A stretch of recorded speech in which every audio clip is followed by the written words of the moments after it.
যে আপনার পকেটে যদি কেউ থুতু মেরে দেয় না তাও বুঝতে পারবেন না, মাতাল হয়ে গেছেন আপনি। হায় হায় হায়, তাই তো আল্লাহ বলছেন ওই কিয়ামতের দিনে কেউ কথা বলতে পারবে না। আল্লাহর নবী বলছে, বন্ধুরে ও আমার উম্মতেরা শুনে রেখে দাও, তোমাদের যদি কপালটা জলজল করে আইডেন্টি কার্ড দেখাতে পারো, হাতের যদি আইডেন্টি কার্ড দেখাতে পারো, পায়ের যদি আইডেন্টি কার্ড দেখাতে পারো, আমার আল্লাহ রব্বুল আলামিন তোমার জন্য নবীর সুপারিশটা সাফায়াত হয়ে যাবে, নবীর সাফায়াতের সুযোগ তোমার হয়ে যাবে, তা নইলে হবে না। এক নম্বর নবীজিকে সাহাবারা বলেছিলেন, ও নবী গো আপনাকে কোথায় খুঁজে পাবো? আমার নবী বলেছিলেন আমাকে কিয়ামতের দিনে মিজানে খুঁজে পাবো।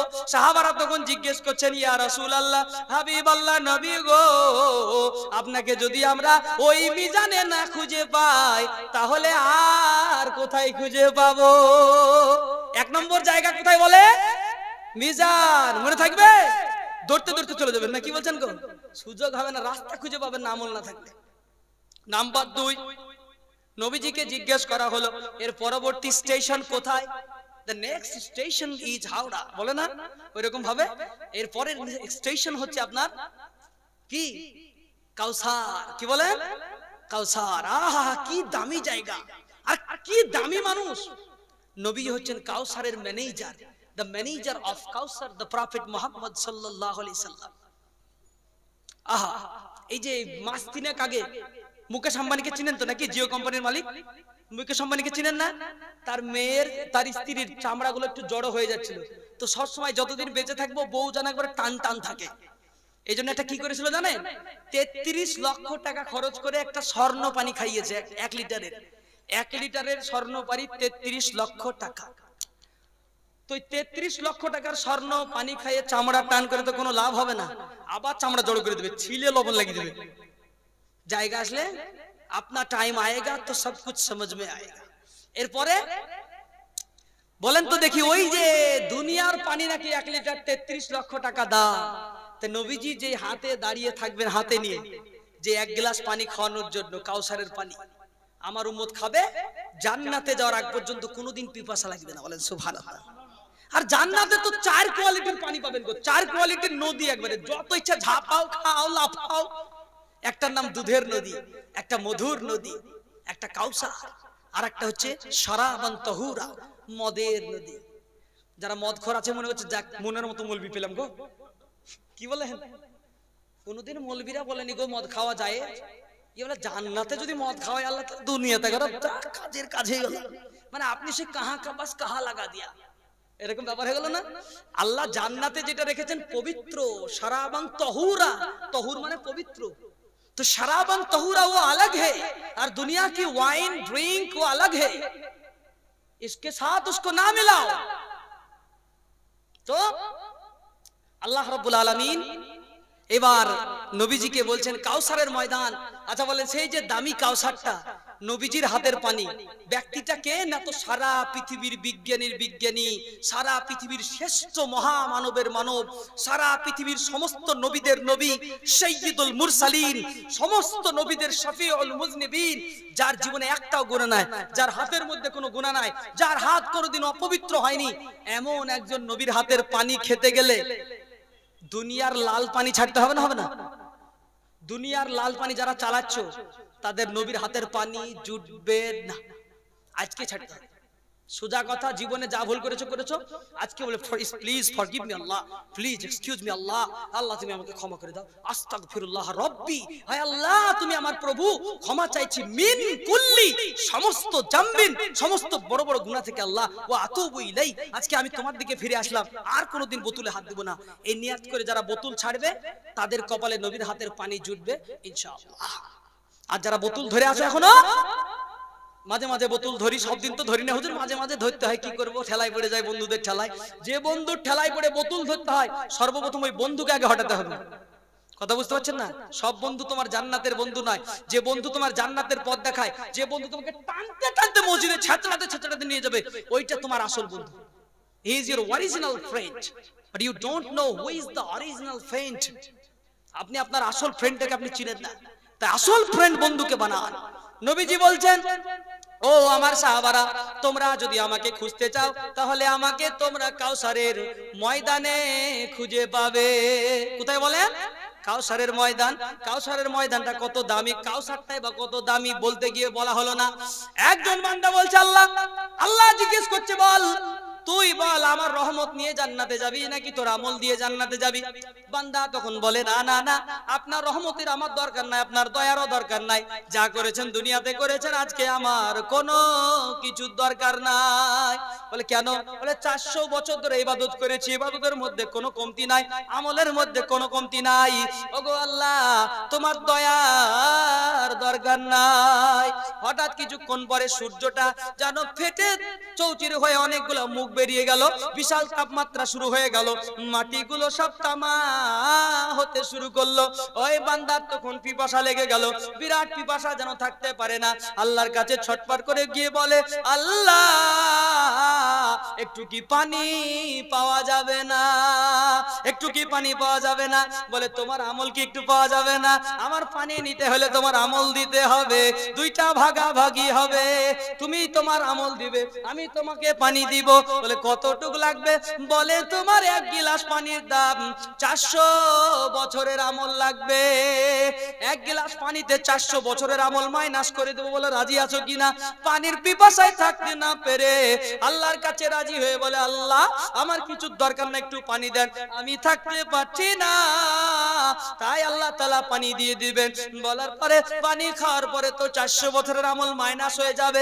আল্লাহ বলবে বান্দা রে, তুমি কি দিয়ে জান্নাতে যাবে বলো? বলে আমার তো কিছুই নাই।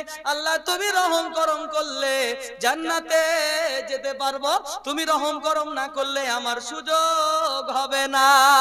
আল্লাহ বলছেন বান্দারে, ভুলটা কি বুঝতে পেরেছো? বলে হ্যাঁ। আল্লাহ ক্ষমা করে দাও, জীবনে এমন কাজ হবে না।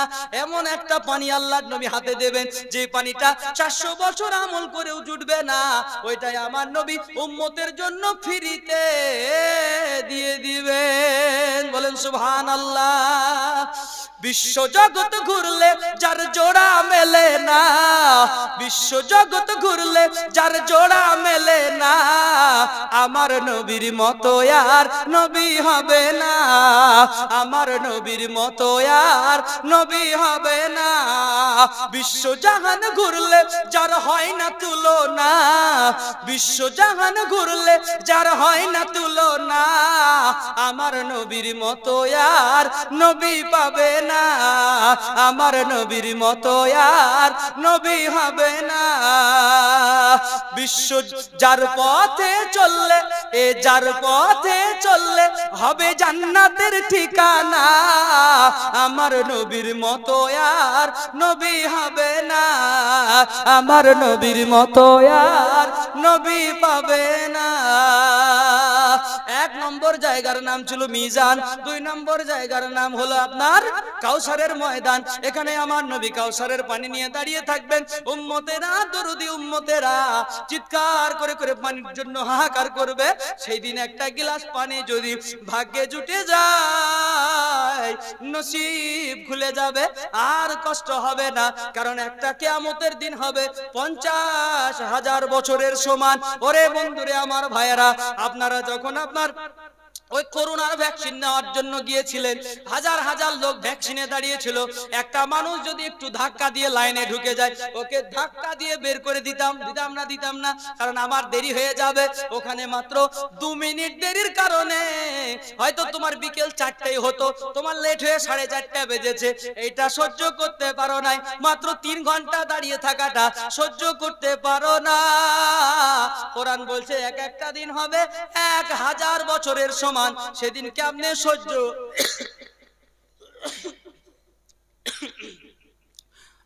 করবে বলো না? সেদিন আমরা সহ্য করতে পারবো না। এই জন্য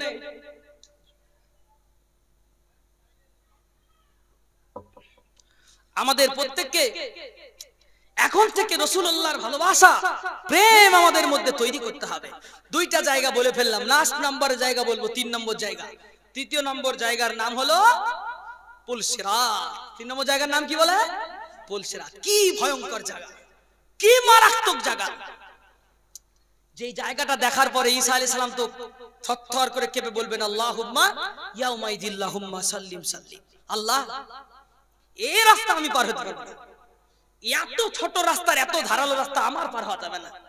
ইব্রাহিম আলাইহিস সালাম বলবেন আল্লাহ আমিও পারবো না, আমাকে আল্লাহ একটা ব্যবস্থা কিছু করে দেন। হযরত মুসা আলাইহিস সালাম বলবেন আল্লাহ আমিও তো পারবো না। আহা, সেই জায়গায় নবীজি বলছেন, যেখানে নবীরা সবাই বলবেন পারবো না, আল্লাহ তো বিদ্যুতের ন্যায় সমস্ত নবীদেরকে, সমস্ত বড় বড় ওলামা ইকরাম যারা দিনদার আল্লাহওয়ালা সাহাবা ইকরাম সবাইকে তো আল্লাহ পার করাবেন বিদ্যুতের ন্যায়। চোখটা খুললাম বন্ধ করলাম, এর মাঝেই যেন আমরা চলে গেছি, কিন্তু জায়গাটা ভয়ঙ্কর, যে পড়ে যাবে। আহা, পলশিরা তো দেখিয়া নবী কান্দে যারে যার, কান্দে যারে যার, আমার মত গুনাহগার গো, আমার মত গুনাহগার গো, কেমনে হইবে পার, পলশিরা তো দেখিয়া নবী কান্দে যারে যার, কান্দে যারে যার, চুল হইতে অধিক শুরু, খুর হইতে ধার, আমার মত কাটিয়া পড়িবে দোজখের মাঝার, পলশিরা তো দেখিয়া নবী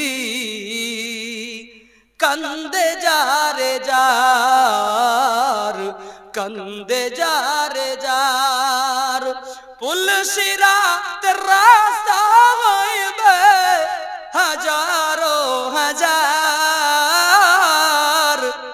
আমার মত গুনাহগার গো, কেমনে হইবে পার, আমার মত গুনাহগার গো, কেমনে হইবে পার। নবী আমার 3 নম্বর জায়গা থাকবেন পুলসিরাতের ময়দান। 1 নম্বর কি বলে? মিজান। কত খেয়াল করে শুনেছেন? 1 নম্বর মিজান। 2 নম্বর কোথায় বলে? কাউসারের ময়দান। 3 নম্বর জায়গা পুলসিরাত। এই 3 জায়গায় আল্লাহর নবীকে আমরা খুঁজে পাবো। ওই জায়গায় যেন আল্লাহ আমাদেরকে কবুল করেন বলে আমিন। ওই যেন আমাদের নবীজি যখন দোয়া করবেন উম্মতের জন্য, আল্লাহুম্মা, আল্লাহুম্মা, হাদিসে ভাবে এসেছে ভাষাটা, আল্লাহুম্মা উম্মতি ওয়া বাকা, আল্লাহুম্মা উম্মতি ওয়া বাকা, আর আল্লাহুম্মা উম্মতি, হে আল্লাহ আমার উম্মত, বাকা, নবীজি ঝরঝর করে কান্না করছেন আর বলছে আমার উম্মত, আল্লাহ আমার উম্মত, একটাই কথা, আর কিছু বলছেন না, আমার উম্মত, আল্লাহ আমার উম্মত। সেই নবীর দামকে একটু দেওয়া যাবে না? যেই নবী তায়েফের ময়দানে দান মুবারক দাঁতকে শহীদ করেছেন, বেঈমানের দল, কুখ্যাত শয়তানের দলেরা নবীজির দাঁতকে ভেঙে দিয়েছিলেন, সেদিন ভেঙে দিয়েছিল, সেই দিন নবীজি কাছে সাহাবায়ে কেরাম এবং ফেরেশতার দলের আসার পরে নবীজিকে বলছেন, ইয়া রাসূলুল্লাহ, ইয়া হাবিবাল্লাহ, নবী গো, আপনি যদি অর্ডার করেন এই সমস্ত কাফের বেঈমানদেরকে ধূলিসাৎ করে দেব। সেদিন নবীজি বলছে, আজকে যদি আমি এত স্পেশাল দোয়াটা ফুরিয়ে দিই, কালকে 6 ঘড়ি দক্ষিণ পাড়া মানুষের জন্য দোয়াটা কি করব? এজন্য সব নবীরা দোয়া করে ফুরিয়ে দিতে পারে, কিন্তু আমি নবীর যতবার দোয়া করার সুযোগ আসবে আল্লাহ বলবেন আপনি বলুন, যা বলবেন তাই করে দেবো। সেদিন আমি কিচ্ছু বলবো না, সব দোয়াগুলা জমা করে রেখে দেবো, দিয়ে আল্লাহর কাছে কিয়ামতের দিন বলবো, আল্লাহ সেই দোয়াগুলো আজকে আমার ফেরত চাই। বলেন সুবহানাল্লাহ। সেই দোয়াগুলো আজকে আমার ফেরত চাই, আজকে আমি ওই দোয়াগুলো করব। আজকে আমার উম্মতকে পার করার জন্য প্রতিটা দোয়াকে আমি কাজে লাগাবো। সুবহানাল্লাহ, কি নবী পেয়েছি আমরা, কি দায়িত্ববান, কি সুন্দর আমরা নবী আমাদের জীবনে আমরা পেয়েছি। আল্লাহু আকবার কাবীরা। এত ভালো নবী, এই নবীর ভালোবাসা প্রেম আমাদের অন্তরের মধ্যে থাকতে হবে। কি বলেন, আমি কি ওয়াজ ছেড়ে দেব? আমার টাইম যদি বলেন যে শেষ হয়ে গেছে, তাহলে আমি কিন্তু শেষ করে দেবো, না হলে যদি বলতে হয় তাহলে আমাকে সেভাবে আলোচনার দিকে যেতে হবে। আমাকে ছেড়ে দিলে ভালো হবে, আমি একটা জালসা সেরে আসলাম, এই একটা আছি, আমার পরে আবার বলার জন্য বলেছে রাত্রে বেলায়। তো আমাদের একটু বলবো, প্রথমে শুরু করেছিলাম আমাদের দিল কে পরিষ্কার করতে হবে, পেটকে পরিষ্কার করতে হবে। আল্লাহ কোরআনুল কারীমের মধ্যে বলেছেন, তোমরা যদি পেটকে পরিষ্কার করতে চাও তাহলে কি দিয়ে করবে জানো? আলা বিযিকরিল্লাহি তাতমাইন্নুল কুলুব। আমার আল্লাহ রাব্বুল আলামিন কোরআনুল কারীমের মধ্যে জানায় দেন, মোবাইল তাহলে কি এখানে পড়ে টড়ে গেল নাকি? ও সরি সরি সরি। তো নবী মুহাম্মদ সাল্লাল্লাহু আলাইহি ওয়াসাল্লামের উম্মতের দলেরা তাদের দিলকে পরিষ্কার হলে, এবার কটা জিকিরের কথা বলবো, আমলের কথা বললাম, নবীজির বয়ান, নবীজি সাল্লাল্লাহু আলাইহি সাল্লামকে কোথায় পাওয়া যাবে। এবার আমরা একটা জিকির থেকে একটা সুন্দর নবীর শানে একজন যুবকের ঘটনা, একটা ঘটনা শোনাবো আপনাদেরকে, সুন্দর একটা ঘটনা শুনে আমি আমার বিদায়ের দিকেই যাব ইনশাআল্লাহ। আল্লাহ রাব্বুল আলামিন বলছেন, বান্দারে তোমাদের দিল যদি পরিষ্কার করতে হয় তাহলে তোমাদেরকে কি করতে হবে জানো? তোমাদের দিলটা পরিষ্কার করতে গেলে জিকির করতে হবে। আলা শোনো, বিযিকরিল্লাহি তাতমাইন্নুল কুলুব। তোমাদের দিলগুলোকে যদি পরিষ্কার করতে হয় বেশি বেশি করে আল্লাহর নামের স্মরণ করতে হবে।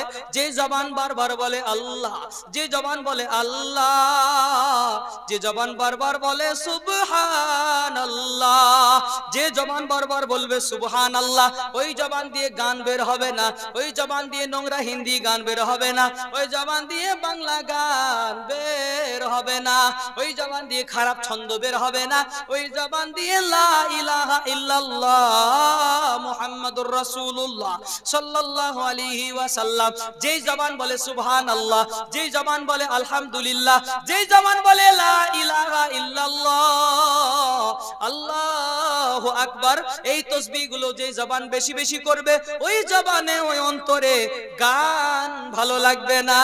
অনেকে দেখবেন 5 ওয়াক্ত নামাজ পড়ে, রাতের বেলায় দক্ষিণ ভারতের সিনেমা না দেখে ঘুমাতে পারে না। নামাজ পড়ে কিন্তু দক্ষিণ ভারতের সিনেমা না দেখলে ঘুম আসে না, আছে না? কারণ কি? সিনেমার ভালো লাগে এই জন্যই লেগেছে, দিলে জিকির নাই। যেই দিলে আল্লাহর জিকির আছে ওই দিল কোনোদিন সিনেমা ভালো লাগতে পারে না। আর সব চেংড়িদের ড্যান্স তো ভালো লাগবেই না, যেগুলো টিকটকের মধ্যে দেখা যায়। আমাদের অনেক ভাই আমার, আপনারা বৃদ্ধরা বুঝবেন না, একটা জিনিসে পাগল হয়ে আছে, সেটা হচ্ছে বিটিএস। ওরা মনে করে আমরা কিছু খবর রাখি না। একটা দল আছে বিটিএস ডান্সার, কোরিয়ান ডান্সার, সেখানে ছেলে মেয়ে আছে। মেয়েদের একটা দল আছে, ছেলেদের একটা দল আছে। মেয়েরা বলে কি জানেন? ওই বিটিএস এর যে 7 ডান্সার আছে, 7 জনের মধ্যে একজন এমন আছে যা সারা পৃথিবীর মধ্যে সবচেয়ে সুন্দর। বলে নাউজুবিল্লাহ। পৃথিবীর সবচেয়ে সুন্দর মানুষ ছিলেন সর্বপ্রথম হযরত মুহাম্মদ সাল্লাল্লাহু আলাইহি সাল্লাম। তার আগে একটা গল্প বলি, হযরত ইউসুফ আলাইহিস সালাম, আপনারা সবাই জানেন পৃথিবীর শ্রেষ্ঠ সুন্দর। ওরা ইউসুফ আলাইহিস সালামকে চিনতে পারে নাই, ওরা মুহাম্মদ সাল্লাল্লাহু আলাইহি সাল্লামকে চিনতে পারে নাই। এইজন্য কুকুরের মতো চেহারা, যাদের কুকুরের মতো চেহারা, যাদের খবিস জানোয়ারের মতো যাদের চেহারা, চুল, তাদেরকে বলে নাকি সবচেয়ে সুন্দর দেখতে। কারা বলে? মেয়েরা বলে। আর ছেলেরা তো একটু মাজাটাকে এদিক ওদিক করে নাচাতে পারে এমন কিছু মেয়ে যদি পেয়ে যায় ইন্টারনেটে, বাস ওদিকেই ঢুকে গেল সব। আহা, এইতে হবে না। এইগুলো কারা দেখে জানেন? যাদের মুখ দিয়ে সুবহানাল্লাহ বের হয় না। দেখবেন অনেক মানুষ আছে, একটু খেয়াল করুন তো, জালসার দিন ছাড়া এমনি সারা দিনে কবার সুবহানাল্লাহ বলেন? একটু নিজেকে নিজে ভাবনা চিন্তা করে দেখেন তো। জালসার দিন ছাড়া সুবহানাল্লাহ হয় না? না, জালসার দিন ছাড়া খুব একটা আলহামদুলিল্লাহ সেভাবে হয় না। জালসার দিন ছাড়া খুব একটা আল্লাহু আকবার হয় না। জালসার দিনে নারে তাকবীর হয়, তখন আল্লাহু আকবার হয়। বাড়িতে মাঝে মাঝে আল্লাহু আকবার। আল্লাহ তুমি কত বড় গো, এই গাছে কি করে ফল হলো? ফামবাতনা ফিহা হাব্বা ওয়া ইনাবা ওয়া কাযবা। যখন বাড়িতে জমিতে বেগুনের চারাটা লাগিয়ে দিয়ে আসার পরে বেগুন গাছ বড় হয়ে বেগুন ধরতে শুরু করলো, সেদিন একবার আল্লাহু আকবার বলতে ইচ্ছে করলো না? গাছে কিচ্ছু ছিল না, একটা ছোট্ট গাছ থেকে বড় হয়ে ঝাঁকড়া হয়ে। আমি কিনেছিলাম মাত্র 20 টাকাতে 10খানা 15খানা চারা, আর আমার এই 20 টাকার চারাতে আল্লাহ শত শত শত শত বেগুনের ফল, হ্যাঁ কুইন্টাল কুইন্টাল আল্লাহ সবজি দিচ্ছেন। কোথা থেকে আসছে একবারও ভাবনা চিন্তা করতে ইচ্ছে করলো না? একবার কি বলতে মন গেল না আল্লাহু আকবার? প্রথম দিনের বেগুন 15 কেজির দাম হয়েছিল 2000 টাকা, তারপরের দিন একটু পুকুরে বেগুন হয়েছে 30 কেজির দাম হয়েছে আপনার 500 টাকা। মন খারাপ। প্রথম দিনে 4 বার আলহামদুলিল্লাহ বলেছে, তারপরে বেগুনের দাম পাইনি, বলছে আল্লাহ তুমি আছো গো। হ্যাঁ, আমাদের দেশে যখন দেখবেন আমাদের মেয়েরা কি করে, দেখেন সিরিয়াল যখন চলছে শাশুড়িকে একবার বিষ খাওয়াতে যাবে, ওই মুহূর্তে কারেন্ট চলে গেছে, আচ্ছা না?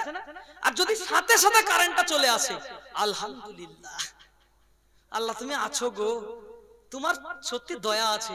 সিরিয়াল দেখতে যদি সিনটা দেখতে পায়, আরে নিচে উঠবে একবারে, তাই না?